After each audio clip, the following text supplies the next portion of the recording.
Cześć, tu Valencianista z AppGalery z Państwa 106 i Sojuszu Art of Death. W dzisiejszym wideo pokażę Wam skrót batalii z Sojuszem Kremlin Ghetto Boys z Państwa 98. Mierząc się już dwukrotnie z tym sojuszem w ramach wydarzenia State vs State, byliśmy gotowi na ciężką przeprawę. Tym bardziej, że Sojusz z Państwa 98 pokonał nas dwukrotnie pod stolicą. A więc w ciągu pierwszych 2 minut ogłosiliśmy ciężką mobilizację, mając w swojej historii walki z sojuszami, z którymi wygrywaliśmy State vs State, ale przegrywaliśmy w Reservoir Right League.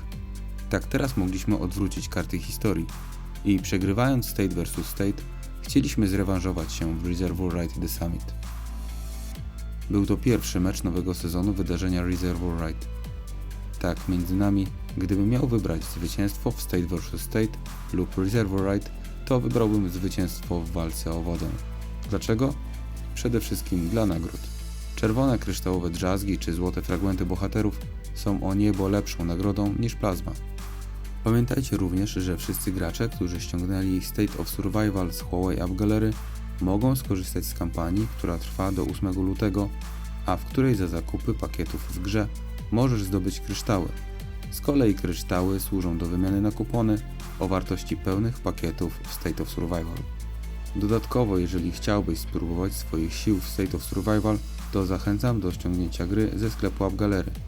Link znajduje się w opisie filmu i w komentarzu. A teraz wróćmy do tego, co tygrysy lubią najbardziej, czyli nawalanka bez konsekwencji w kanionie rezerwuaru.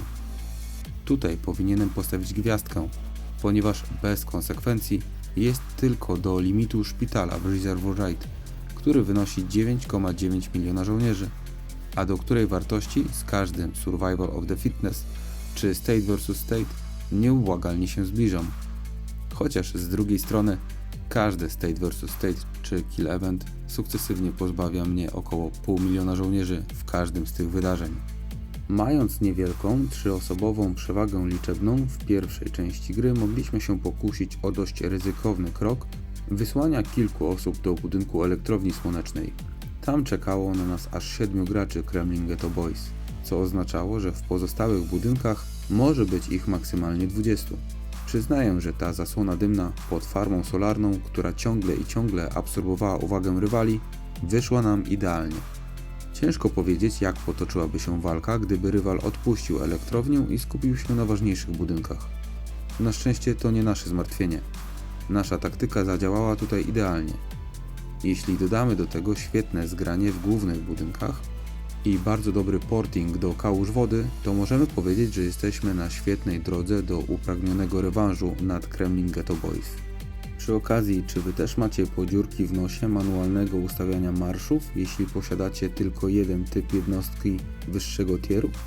Tak jak w moim przypadku, posiadanie piechoty T12 powoduje, że gra automatycznie ustawia atak 100% piechoty, bez jeźdźców czy łowców.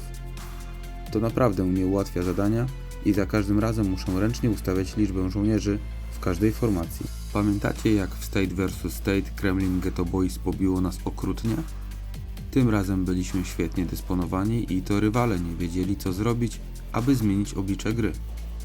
Kluczem do sukcesu była tym razem woda zebrana w budynkach. Obydwie drużyny, północna i południowa, zrobiły genialną robotę, świetnie reagując na zmieniające się warunki gry. Oraz Tile Hunterzy, czyli ci, którzy najczęściej widzą swoje osady płonące. Ale czego nie robi się dla swojego sojuszu? Biorąc pod uwagę historię naszych walk, jest to trzecie starcie i pierwsze zwycięskie. Całe szczęście, że z tych 3 potyczek ta właśnie jest najważniejsza. Daje nam niezłego kopa energii na początek rozgrywek i świadomość, że czas spędzany na analizach błędów nie odchodzi donikąd. Dzięki za świetny mecz i do zobaczenia.